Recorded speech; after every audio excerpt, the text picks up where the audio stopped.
স্বাধীনতা যারা যখন অর্জন করেছে, বিজয়ের পরপরই আমরা দেখেছি এ বাংলাদেশে মানুষের বাক স্বাধীনতা কেড়ে নিয়ে ৭২ সালের পরবর্তী সময় এখানে বাকশাল কায়েম করা হয়েছে।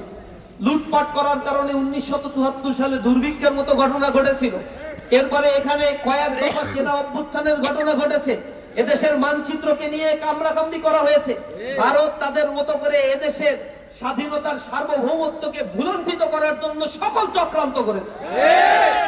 দীর্ঘ সময় ধরে এই বয়ান সৃষ্টি করা হয়েছে বাংলাদেশপন্থী আর বাংলাদেশ বিপন্থী।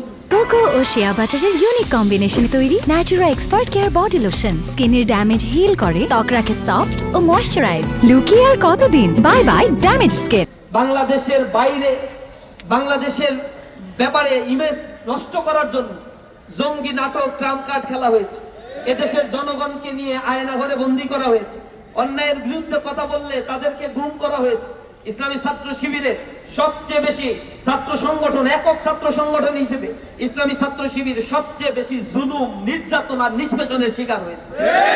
হাজার হাজার মামলা করা হয়েছে, লক্ষ লক্ষ আসামি করা হয়েছে, শত শত ভাইদেরকে গুম করা হয়েছে, দেশান্তরিত করা হয়েছে। এই দেশ ছেড়ে আমরা পালাই নাই।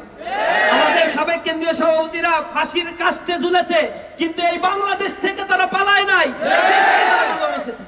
সুতরাং এই বাংলাদেশকে যদি কেউ ভালোবেসে থাকে, বাংলাদেশ পন্থী রাজনীতি করে থাকে, সেই ক্ষেত্রে ইসলামী ছাত্র শিবির সবসময় পরীক্ষার মুখোমুখি হয়েছে এবং অগ্রণী ভূমিকা পালন করেছে।